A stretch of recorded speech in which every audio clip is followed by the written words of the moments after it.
G'day viewers, I'm Sophia Stacey and welcome back to Colour in Your Life. I'm usually behind the camera, but I'm going to be hosting for the next few shows as Graham recovers from shoulder surgery. So grab your kids, your brothers, your sisters, your aunties, uncles and mums and dads and come and see how some of the best artists do what they do.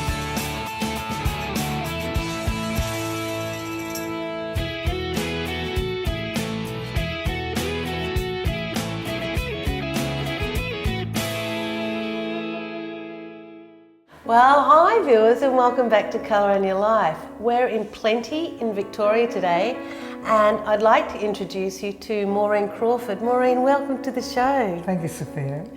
Now when you have a look at Maureen's work, you'll see that there's lots of colour and lots of imagination as well. I love to let my imagination run a bit too wild sometimes. You were saying when you were a child that you thought of magic carpets and you were inspired by a writer. I loved Enid Blyton because she wrote about real children and I longed to be one of them because they loved to go on adventures, and at the faraway tree was my aim. I had to find the faraway tree and go down the magic slide, but unfortunately I never did, but I have through my art and my writing. Maureen's actually written a couple of books as well, and a lot of the art that you'll see today is from the illustrations from your books or the paintings from your books. Well, I didn't realise before I started writing my books that I actually, most of my life, made up stories. But I never thought about putting them in a book. Even as a child, I lived in a magical world. And now I'm able to write about my imagination, dreams, or whatever they are, you know. Very exciting, and share them with others. Your daughter has actually also written a book about you as well. Oh, very exciting but scary. I had to share my diary with her. Oh my goodness. Of all my personal things, you know, that wasn't easy. If I wasn't this age, I'd never have done it, to tell you honestly. But as you get older, you start to be more at ease with yourself, I think. And your faux pas and silly things don't seem so bad anymore. The book is about your life, but also about her life and what it was like growing up with an artist for a mum. I was terrified of what she was going to say. I mean, you know, we had wonderful times, but there were times when I wasn't so wonderful. Oh, I can't imagine like all mums. Maureen. Oh, totally. But the kids were great. I was very fortunate to have such beautiful children. They actually grew me up. They taught me a lot. Yeah, so we had wonderful times together. And we're actually having Lady Danielle come in to have a little chat a bit later on. But we're going to get into painting today. Now you've prepared a few pieces, but you've started on the drawing here. Yes. I like to start with a drawing, a small drawing, and then I enlarge it to a large drawing, and I draw it up in ink. So then with the transparent acrylics, I love oils too, but acrylics I can still see my drawing no matter at what stage I'm at. Yes. So that transparency really helps. But today we're working with I'm doing illustrations for my books, so I want them correct. That's why I'm working with acrylics. Great. All right, well let's get started, shall we?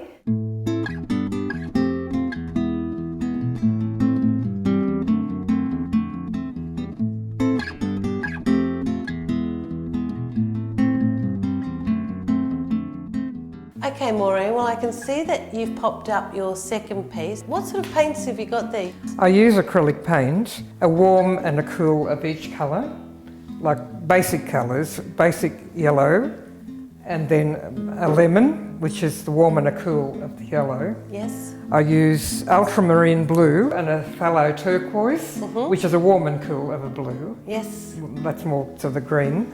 And white and black. Lovely. And of course of the red, the crimson, alizarin crimson is the cool, and that's the warm colour red. I enjoy seeing colours beside each other. I don't worry about colour wheels. Maybe when I was young I learnt that, but now I just paint what pleases me on the painting. At the moment I'm concentrating on working for my book, so I'm mostly just enlarging my illustrations. I love drawing and making them into art. I've been watching Colour in Your Life and I've got lots of ideas. I've learned techniques I didn't know about. I've learned, like even this, I mean, I've been buying the Atelier paint, and no one told me that you could spray them with water. Like, I've been pouring water over them and getting my colours far too watery.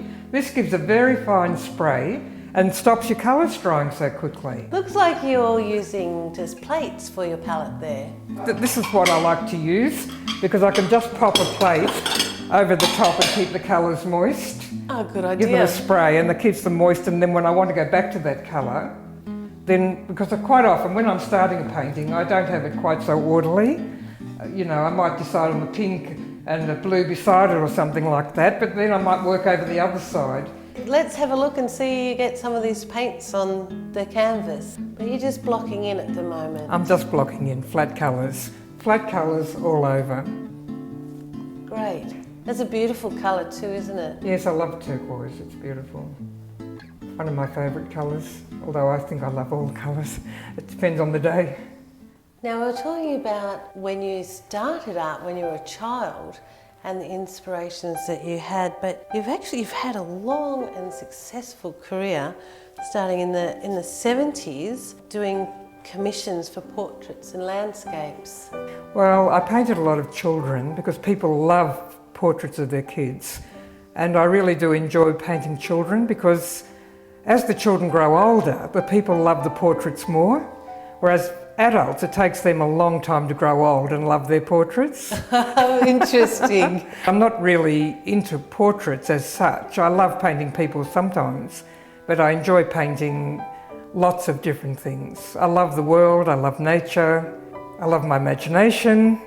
There's just so much to do that you never ever have a blank canvas. If there's one in the house, you always fill it. So Maureen, I know you've been in numerous exhibitions throughout your career. You've had a piece which toured Australia with the Blake Prize. Yes, they did an exhibition in all the capital cities of Australia. Yes. And I was chosen to go in that, which is very exciting. I didn't expect that. That was the first time I ever entered a major prize. I just finished art school and got my degree, which was very exciting and very encouraging for me. Fantastic. And you've done lots of study in your career. Apart from your own studies, you have also taught a lot of people and had many workshops over the years. But we've got some of your images from your life drawings. They say it's really important to do the life drawings to find your form. Yeah, I love doing a life drawing. It teaches you, I mean, the figure is so various. Wherever you look, it changes, you know? And you have to be aware of the bone structure and the muscles underneath. But it's incredible to draw. You learn to draw basically from the figure. You can learn to draw buildings or trees or whatever. It's a way of building your drawing practice. I love to draw anything, you know, it depends on where I am. Trees or flowers or people. I love to make up my pictures for my books now. I'm finding that really fun. It takes me back to, as I said, my Enid Blyton days and the fantasy fairy books I read. With your illustrations in your book, they're quite fantastical. That was the word you describe it? Yeah, fantastical. I love the fantastical. My stories too, you know. It goes from quite ordinary days to the phenomenal and fantastical. It just incredibly, that's what I love, that twist. It's suddenly a very ordinary day is extraordinary. So, and that's what I love my characters to do. Just the surprise and the shock of finding an extraordinary happening, especially when they're bored. I actually was starting to paint paintings from Patrick White's books, because he's a frustrated painter. He never took up art because he had art friends, and when you're famous, you don't want to let yourself down by being a novice. But he painted incredible word pictures, and I was really inspired in probably the 80s to paint from his word pictures, because I wasn't writing then myself. But you do a lot of writing. You write, not only have you written a couple of books and you've had your daughter write about you, but you also write a lot of poetry, which is another wonderful way to be creative. Well, I think poetry encapsulates, in a very short space, experiences. If you write about them, it takes pages but a poem can say so much just in a short verse, you know. They're lovely. I wasn't that interested in poetry when I was young, although I did write poetry, but it's come to mean a lot more to me now. Especially other artists' poems, and other writers' poems, I should say. I just marvel at how they can express such beauty or such feeling, even the depths of pain in their work. And you've actually put together a colouring in folio. Yes, I do enjoy seeing the ideas that other people put into my drawings. They change them and they put, sometimes it's just so entirely different. You need to see other artists' work, you need to experience music, you need to live life, because it all comes into your art. But you've actually designed some workshops to help people learn some techniques with their colouring in as well. Can you tell us a little bit more about that? Well, people really want to make art pieces and they do enjoy art, but they don't know how to draw or colour. And it's a great way to learn the techniques of painting without stressing over the drawing. I find that people who haven't coloured in before really get great pleasure out of it. And what a great way for people who haven't ever done an art piece to just to start and to get rid of that fear. They've discovered it's very therapeutic, colouring in, using colour. It calms people, it's more sometimes like a meditation. You can do that for your own health, and that's one of the angles I'm coming from. Yes. Because people get great enjoyment and pleasure out of using colour, like I do. And I'd like to share that feeling. Apart from the style you're doing at the moment, you've done all sorts of things over your career, and there's one here that I absolutely love, and it's called The Proposal. But there's a little bit of a story about how you set that one up. Can you tell us about that? Well, my son Jason had a friend who asked me to come over and see his mum, who had MS, and I went over to visit her, and she said, I'd love to be photographed with my sister in these beautiful old-fashioned gowns that we have. So I arranged a shooting, like that photography day, and my son Glenn took me over to help me set everything up. And she looked at Glenn and said, I've got the perfect suit for you, top hat and everything. And she dressed him up, and she sat in this beautiful garden, and such a charming woman. And I saw the two together, I thought, wow, you know, and that's the start of that painting. But with this one, Maureen, you just wanted to lay down a few colours to show the audience how you get to the next step. Yeah. And you've actually prepared another one that you've done a lot more blocking in, but we're going to take this one down, put up the next one, and you're going to show the viewers how you move on to the next final stage. Yeah. Okay. Okay.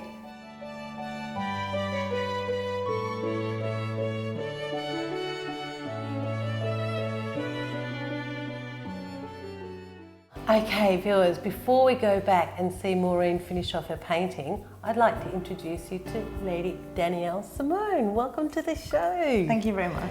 Now, you're going to tell us a little bit about what it's like to grow up with an artist as a mum. Yes, very different growing up with an artist as a mother. And it wasn't until we talked to other children at school that we realised that life was very different in their household compared to ours. Well, something that I learned from Mum, I learned many things from her, but creating the life that she desired. For Mum, balancing being a mother of 4 children, she went back to art school, did inspire me growing up. It taught me a lot of things about what you want to do in life, just go for it. But you've actually written a book about these experiences to, and you were saying it's to inspire others, or tell us a little bit more about what the book is about. The book's about me sharing my mum's story and being able to share her art with the world. We grew up in quite a small home, and the artworks were on the walls like jigsaw puzzle pieces. We're all the time creating and making things. And so, yeah, so I've written a 12-week course on teaching people how to actually create the home life they desire no matter what they're going through. But we've actually got a copy of the book here. Fiction to Fame it's called. I can't wait to read it myself. People want to come and view my website. It's called fictiontofame.com, and by coming onto the website they're able to download the 7 steps of learning of what I learned from my mum. And you can also go to your mum's website too, can't you? Which is? morencrawford.com.au. Cool. Okay. Well, I think we should get back and see what your mum's up to. Thank you. Okay, thanks.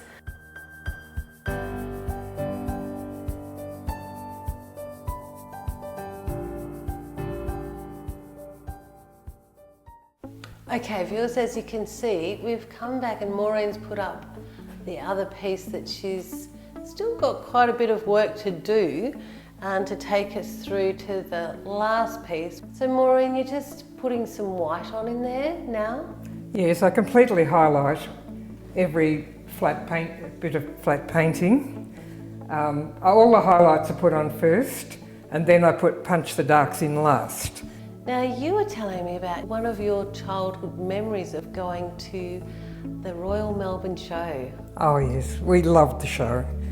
And they gave a lot of free samples in those days, you know.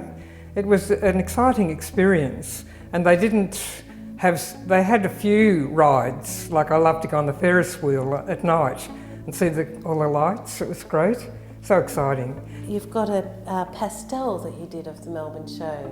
Yes, the kids loved to watch a band, and they went every year looking for that band, and the band people were very nice to them. It was a very exciting time for my children too. They had different experiences than what I had, but still they loved it, you know. It's a very different world we're in today. A very you need a lot of money world. I took my grandson last year, but it was still fun. I still had a great time. Everything changes. It certainly does. And that's not always for the worse. I mean, I love the modern era as well. It's very exciting with iPhones and computers. Hard to imagine when I was a child, we didn't even have television. But we had all old people coming in. They could play on gum leaves and mouth organs and tell stories. So even though it seems we might have had a dull time, we didn't. It was an exciting life too, just different. I love the television. But I loved those days when we heard stories from old people and everybody got up and sang and we had sing-alongs and, you know, a different life. You've actually done a couple of paintings that were inspired by Indigenous legends, which is all about that too, isn't it? Yes. It's about the storytelling, and you've found those stories and put them into a piece of art. Oh, I love doing that. When I was at school, everybody was into Greek legends, painting them. And I thought, well, why would I want to do Greek legends when we've got our own Aboriginals with their wonderful Dreamtime stories? So I started reading up on the stories wherever I could find them. And then I started painting paintings, making poems. Very inspirational and a lot more interesting, I think, than the Greeks. Mind you, I've painted Icarus and I do love the Greek legends too. But a very important point, I wasn't taught about Aboriginal legends, but hopefully they are in today's schools. Well, when I was a child, we got told that the Aboriginal were a dying race, you know, and I used to love the story of the little black girl. That they used to read it in class. They used to say the Aboriginal were a dying race, and I really believed that. So, you know, that was really bad from the time, but we're much more enlightened today, and the Aboriginals fought for their place in society. They should have been there the whole time. Absolutely. Yeah. And they've got a very rich heritage with the Aboriginals, and I didn't even realise it until I started delving into Aboriginal legends, and very exciting. Lovely to paint, you know, really inspiring. As an artist, you never, ever have to worry about what to paint. There's just too much. Never a blank canvas in my house. Well, especially with your love for colour and your imagination. Okay, Maureen, well, we've got a long way to go with this painting, and you were saying to me that sometimes your paintings can take up to 3 months to do. Oh, yes, yes. But we've got one more that's pretty much finished, but you want to show the viewers a little special product. Yeah, I do. So we're going to take this one down, put up the last one, and see what you've got to show us. Thank you. Thank you.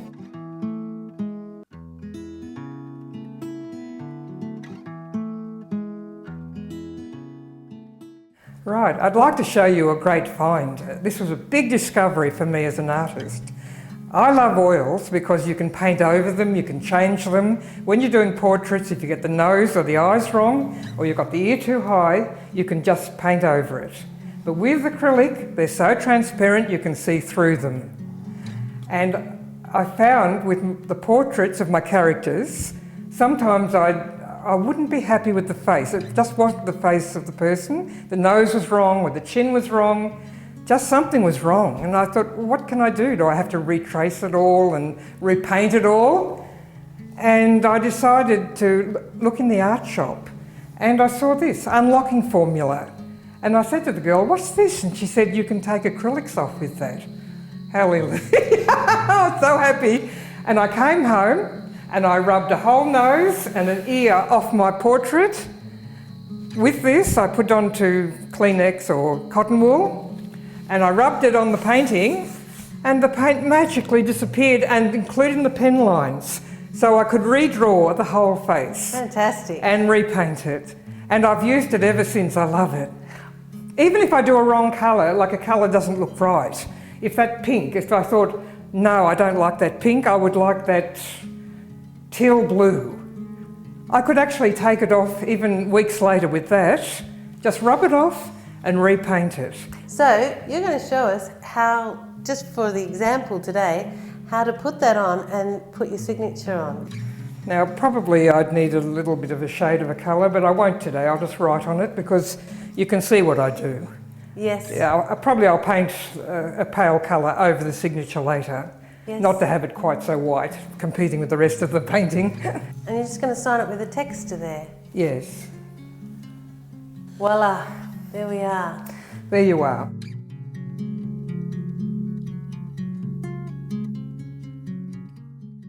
Okay, viewers, well, a really interesting day. Thank you, Maureen. I've really enjoyed it. Thank you very much. Oh, I love how all your beautiful colour.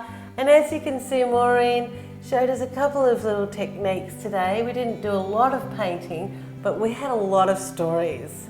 And so we want to remind the viewers about your website, which is morencrawford.com.au, and you can see all of Maureen's work. You can go and buy her books. She's got 2 books, children's stories. And they're not children's stories, they're teenage to old people like me. Hopefully that everyone will enjoy them. I've had great fun writing them over the years and really had a tremendous time today. Thank you. Oh, it's been a pleasure. But viewers, remember to come into colourandyourlife.com.au and also our Facebook page and our YouTube channel. But as we always say, Maureen, remember, make sure you put some colour in your life. I love colour. Bye-bye. Bye. Bye.